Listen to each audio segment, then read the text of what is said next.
Hey guys, it's Lynn with the Outdoor Folks. Tonight I am making Cowboy Stew. Now Cowboy Stew is exactly like regular stew, except instead of using stew meat, we're going to use hamburger meat. But all the other stuff is the same. I've cut them up and I had to cover them up with a towel because we're a little windy here and I didn't want dirt to blow on it. But I've got the hamburger meat cooking in the cast iron already. You don't have to watch me do that. You've seen me do it before. What we're going to add to it, like I said, same as a regular stew. We've got onions, we've got carrots, we've got celery, and I took those little petite potatoes that you saw in another video and I cut them into fours. So they'll be just bite size and that'll be perfect. Then we're going to add some tomato paste, and what I do, again, because we're outdoors, it's hard to carry a lot of stuff with you, so you need to think size and storage.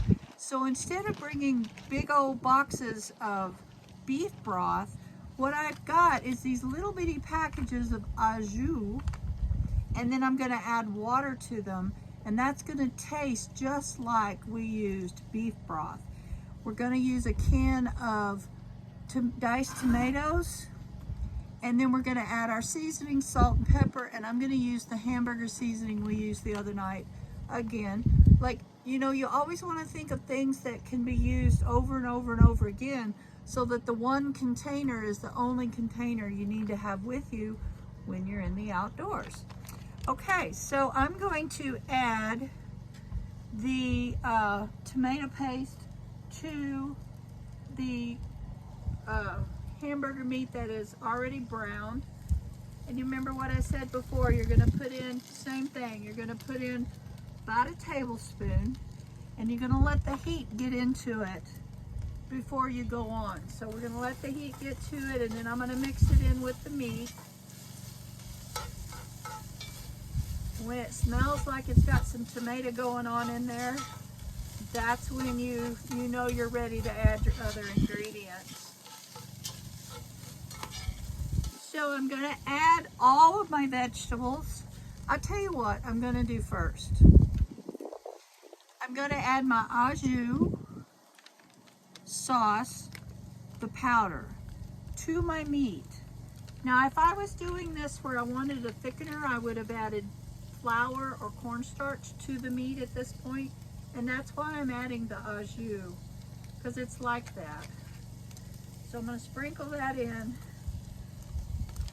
mix it around into the meat, and then when we add our water, that's just going to turn into a lovely broth, and that's going to be so good. And that way we don't have to worry about it lumping.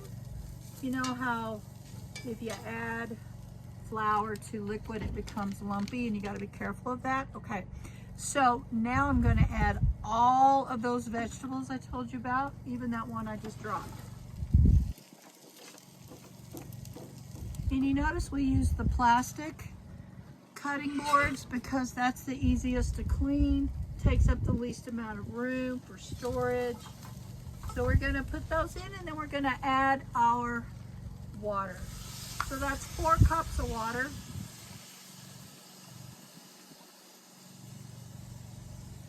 There's 2, and here's 2 more.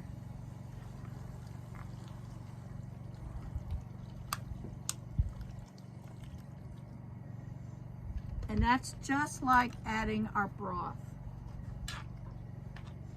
We're gonna, you know, we're cooking this in a Dutch oven, but we're gonna do it like you would do if you were putting it in a crock pot. In that, we're gonna add everything all at one time. So I'm gonna open up the diced tomatoes. Remember to buy the cans that has the pop lids, because that's so much easier and you don't have to make sure you have a can opener.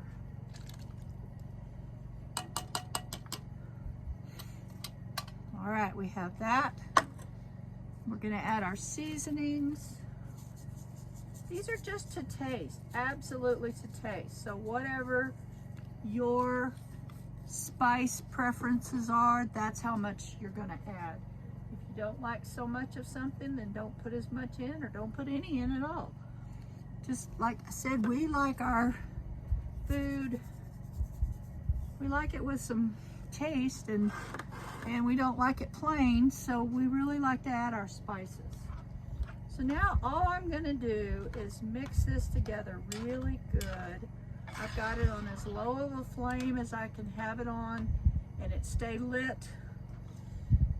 Right now it's beautiful, the sun is just setting, but ever so often we're getting these wind that's just really quite tearing everything up basically. But if it'll stay nice and calm like it is right now, I'll be able to leave this on low for 1 hour. You're going to cook this for 1 hour and then it's done. When my hunter gets back, I'll have a hearty stew for him to fill his belly, and if he's got an elk, then we'll go ahead and trim it out and get it ready to package up, and then we'll eat it. So either way, this stew is going to be awesome later on today. This is Lynn with the Outdoor Folks. Thank you for tuning in, and I hope that you'll hit the like, and if you haven't already, please subscribe to this channel.